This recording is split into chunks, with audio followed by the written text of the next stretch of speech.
A healthy day, everyone! We are going to use one-touch glucometer. Step 1. Prepare the lancing device. Remove the lancing device cap. Insert the new lancet and remove the protective cover. Save the cover for disposal later.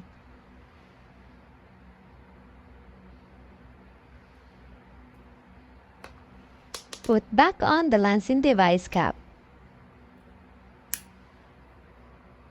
Step 2. Check your blood sugar. Always use a new test strip for every testing. Do not forget to close the vial immediately. Insert the test strip with the stripes facing the meter.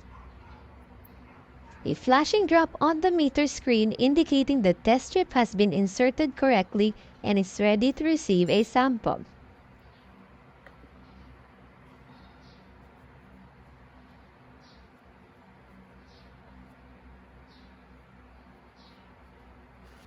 Lance the side of your fingertip by pressing the button.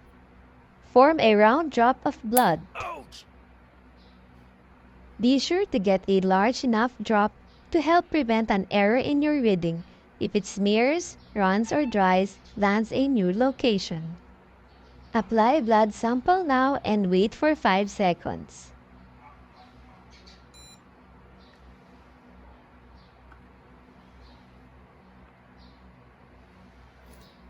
Record the result for monitoring or download the app.